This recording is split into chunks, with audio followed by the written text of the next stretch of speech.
semua, Assalamualaikum warahmatullahi wabarakatuh. Apa kabar kalian hari ini? Semoga kalian selalu dalam keadaan sehat ya. Sebelumnya perkenalkan, nama Ibu Intan Agustian. Dan hari ini kita akan belajar bersama. Nah, dan hari ini kita akan belajar tema 7, subtema 3, pembelajaran 2. Nah, sebelum memulai pembelajaran, mari kita membaca doa terlebih dahulu. Bismillahirrahmanirrahim. Rabbi zidni ilman warzuqni fahman waj'alni minas sholihin. Semoga kita selalu diberi kemudahan dalam menerima materi pembelajaran dan diberikan ilmu yang bermanfaat. Amin. Nah, apakah kalian sudah siap menerima pembelajaran hari ini? Jika sudah, mari kita mulai pembelajaran hari ini. Muatan pembelajarannya adalah bahasa Indonesia, IPA, dan seni budaya dan prakarya. Tujuan pembelajaran yang harus dicapai yaitu mengidentifikasi peran pelajar dalam mengisi kemerdekaan dengan penuh tanggung jawab, memahami peristiwa pengkristalan dengan benar, mengidentifikasi ragam seni rupa daerah dengan penuh kepedulian. Nah, sekarang ayo membaca bersama-sama. Peran pelajar dalam mengisi kemerdekaan. Negara Kesatuan Republik Indonesia kini telah menjadi negara yang berdaulat dan merdeka. Sebagai negara yang telah merdeka, adalah tugas warga negaranya untuk melakukan kegiatan-kegiatan mengisi kemerdekaan sesuai dengan peran masing-masing.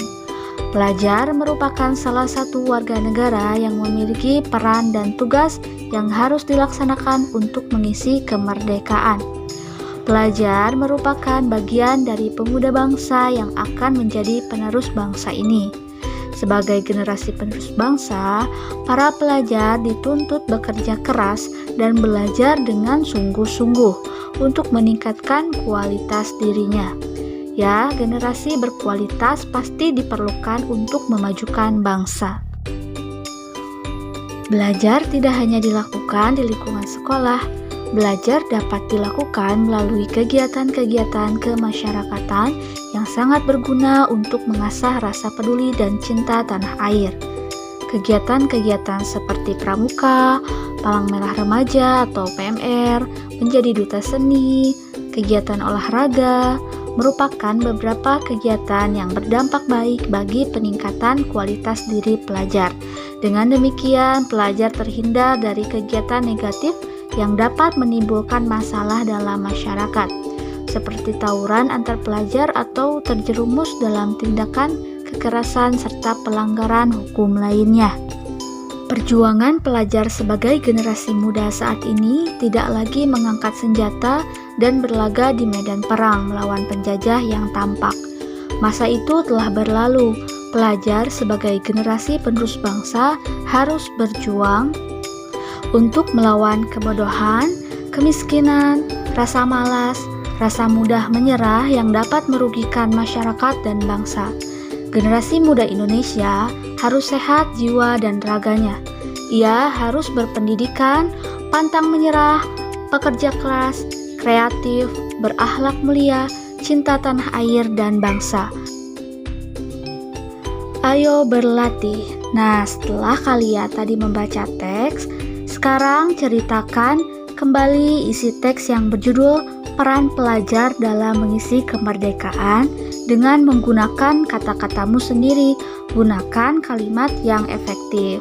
Tulis di buku tulis kalian ya. Nah, anak-anak, pada pembelajaran sebelumnya kita sudah belajar tentang perubahan wujud benda dari padat menjadi gas yang biasa disebut menyublim. Dan hari ini kita akan belajar tentang perubahan wujud benda pengkristalan. Pengkristalan ialah perubahan wujud benda dari gas menjadi padat dengan proses pelepasan maupun penyerapan kalor. Contoh peristiwa pengkristalan dengan proses pelepasan kalor adalah salju dan gas yang didinginkan. Contoh peristiwa pengkristalan dengan penyerapan kalor adalah pada proses pembuatan garam. Garam dibuat dari air laut, kemudian diuapkan dengan sinar matahari di dalam petak-petak, hingga tersisa kristal-kristal garam. Nah, sekarang coba kalian sebutkan 5 contoh proses pengkristalan atau mengkristal. Dan jangan lupa jawabannya ditulis di buku tulis kalian. Nah, selanjutnya kita akan belajar mengenai seni rupa daerah di Indonesia. Seni rupa daerah adalah seni rupa yang terdapat di berbagai daerah di Indonesia. Seni rupa daerah dapat disebut juga seni rupa tradisional karena dikerjakan secara turun-temurun di suatu daerah.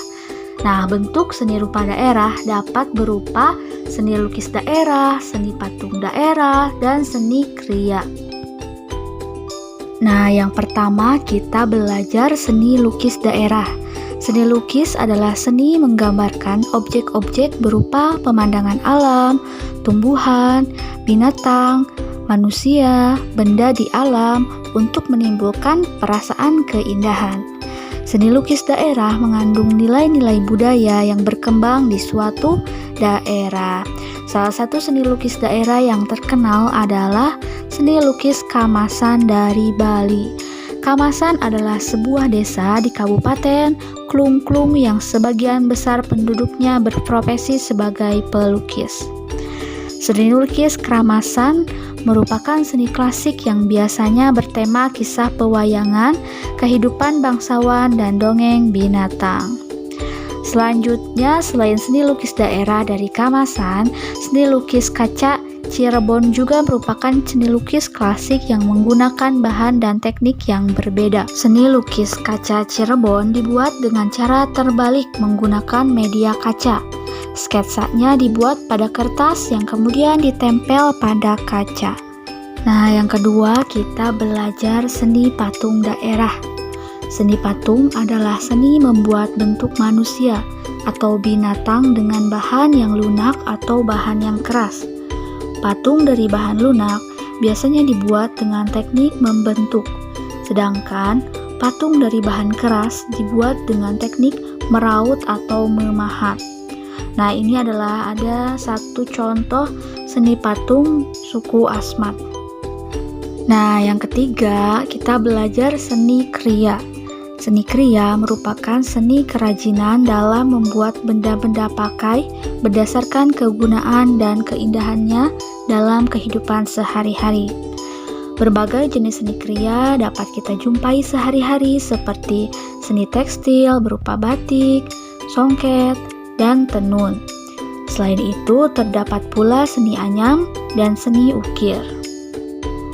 Nah, seni ukir juga telah lama menjadi bagian dalam kehidupan masyarakat di berbagai daerah Indonesia.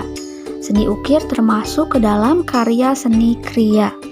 Seni ukir menggunakan motif tertentu yang memiliki makna dan keunikan tersendiri sesuai dengan budaya masyarakat. Di sini ada contoh motif ukir Bali dan motif ukir Jepara. Seni ukir Bali berhubungan dengan agama Hindu yang menggunakan motif-motif tumbuhan, manusia, dan binatang. Kalau ukiran Jepara atau dari Jawa berhubungan dengan agama Islam dan banyak menggunakan motif tumbuhan. Nah, sekarang coba kalian tuliskan tabel berikut ini dan isi sesuai dengan seni rupa daerah Jawa Tengah.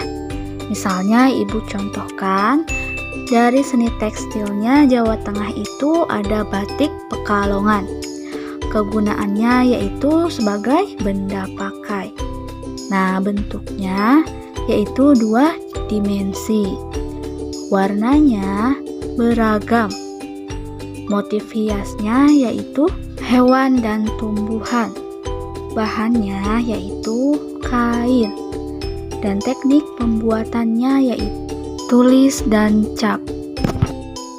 Nah, coba kalian isi tabel seni anyaman dan seni ukir atau pahat ataupun raut. Dari jenisnya, kegunaannya, bentuk, warna, motif hias, bahan, dan teknik pembuatannya. Kemudian tulis di buku tulis kalian. Nah, anak-anak silahkan kerjakan di buku tulis kalian tugas-tugas yang telah diberikan. Fotokan jawabannya dan kirim ke nomor WhatsApp pribadi Ibu. Pembelajaran hari ini mari kita cukupkan sampai di sini dulu ya. Kita tutup dengan membaca hamdalah bersama-sama. Alhamdulillahirabbil alamin. Terima kasih dan tetap semangat untuk belajar. Jangan lupa tetap menjaga kesehatan ya dengan memakai masker saat keluar rumah, rajin mencuci tangan dan rajin berolahraga. Sampai jumpa. Wassalamualaikum warahmatullahi wabarakatuh.